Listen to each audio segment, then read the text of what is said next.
রাধে রাধে বন্ধুরা, কেমন আছো সবাই? তোমরা আশা করছি সবাই সুস্থ আছো, ভালো আছো, আমিও ভালো আছি। তো আজকের ব্লগটা এখান থেকেই শুরু করছি।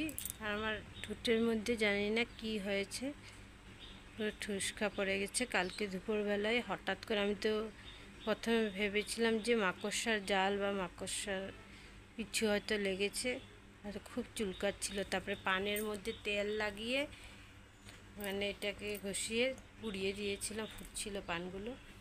আরও এক দুবার লাগাবো, দেখবো কমে নাকি। আর এদিকে আমার পুজো দেওয়া হয়ে গেছে। চলুন একবার ঠাকুরদেরকে দর্শন করে আপনাদের সঙ্গে। এখানে আমি পুজো দেওয়া হয়ে গেছে।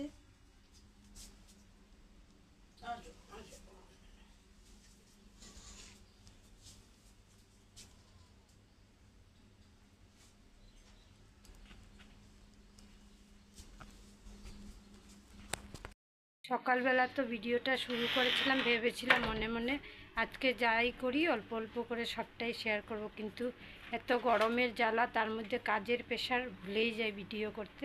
তো এখন হঠাৎ করে মনে পড়লো, তো চলেন দেখাই আজকে কি কি রান্না হচ্ছে। এদিকে রথের জন্য পুরো ঘর বাড়ি পরিষ্কার তোড়জোড় লেগে গেছে, কাজ টাজ রথের। এখন রথটাকে ধোয়া হবে, পরিষ্কার করা হবে, পেন্ট করা হবে নতুন করে। এখানে রথের রশিটা বাবা খুলে রৌদ্র দিয়েছে, তারপরে এটার মধ্যেও রং করবে। আর এদিকে বসে বসে সবজি কাটছিলাম। এদিকে চাল কুমড়ো বানাবো, ডাল ফুটিয়ে মুগ ডাল দিয়ে চাল কুমড়ো হবে। আর চাল কুমড়ো তো ছেলে খায় না, তার জন্য ছেলের জন্য অল্প করে আলু দিয়ে তরকারি বানিয়েছি, আর ভাত। আর কিচ্ছু করব না, গরমে আর বেশি করা যায় না। কারণটা দেখেন, এই যে একদম নিচে আমার এই রুমের টিনটা একদম নিচে, সিলিংও নেই, তার জন্য একটু গরম বেশি লাগে। ছেলে অনলাইনে কি অর্ডার করেছিল, এসেছে। আনবক্স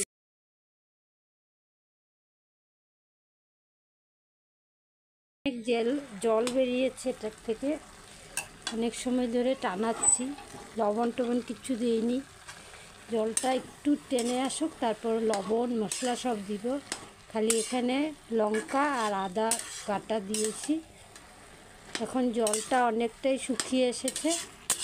এখন আমি এর মধ্যে সমস্ত মশলা, নুন সব কিছু অ্যাড করব।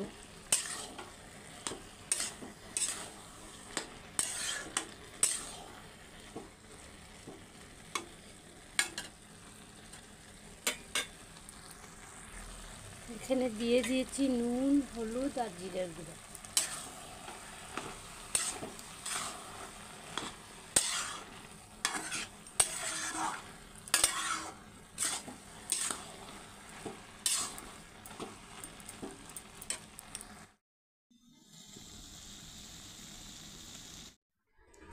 এখন দুপুরবেলা খেয়ে দিয়ে সবাই একটু রেস্ট নিচ্ছি। আমি এখানে, ছেলে আমার রুমে শুয়ে আছে, আর এখানে নিচে আমি আর মা শুয়ে আছি। এখানে মাও শুয়ে আছে, তো রেস্ট নিয়ে নিই। সকালবেলা বলেছিলাম আপনাদেরকে আমার ঠোঁটের মধ্যে কী জানি হয়েছে, জল ঠুসার মতন পড়েছে। তো এটা প্রচণ্ড পরিমাণে ডিস্টার্ব করছে, অনেক ব্যথা করছে। তাই এটা লেবু পাতার মধ্যে একটু তেল মেখে নিয়েছি। যদি কোনো বিষাক্ত জিনিস ঠোঁটের মধ্যে লেগে থাকে, তাহলে বলে এটা এটা লাগিয়ে ভালো করে তারপর এটাকে পুড়িয়ে ফেলবে, কমে। আর যদি এটা জ্বর ঠুসা হয়ে থাকে, আমার শাশুড়ি মা বলছে জ্বর ঠুসা, জানি না জ্বর ঠুসা না কিছু লেগেছে বিষাক্ত জিনিস। তো এটা বহুত ডিস্টার্ব করছে, ব্যথাও করছে। তাই এটা করে দেখি কমে কিনা না।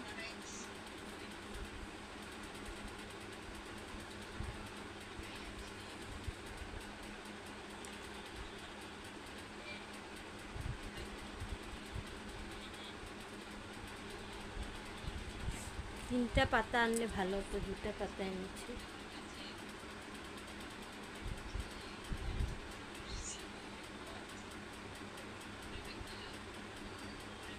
এখন এটাকে জ্বালাবো। একটা ক্যান্ডেল জ্বালিয়ে নিয়েছি, এখন পাতাগুলোকে পুড়াবো।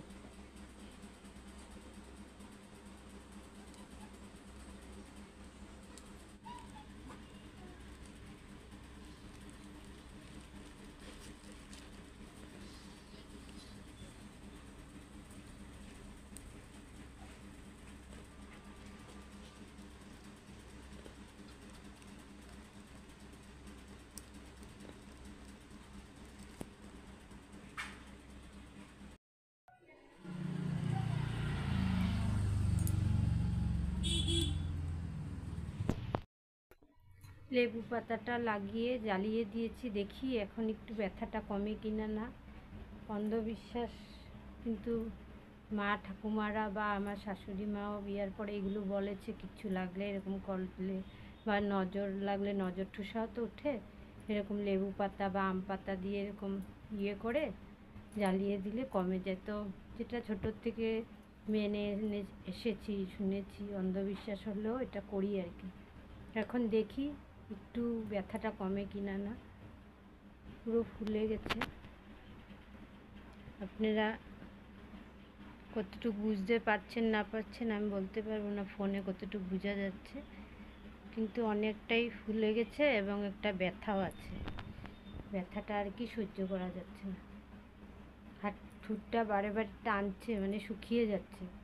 আর যে ঠোঁট শুকিয়ে গেলে তো জিভ দিয়ে করি বা কিছু করি, করতে গেলে মানে একটু ব্যথা পাই, তার জন্য আরও সহ্য হচ্ছে না। দেখা যাক কি হয়, সুস্থ হলে বলবো। এখন রাত্রেবেলা ছেলেকে খাইয়ে দিচ্ছি। ছোটোবেলার থেকে আমি দুনো ছেলেকে এক থালে ভাত মেখে খাইয়ে দিতাম। ওরা খাইয়ে দিলে বা ভাতটা মেখে দিলে খুব তৃপ্তি করে খায়। আসার পর থেকেই বলছে মা মেখে দাও, নাহলে খাইয়ে দাও।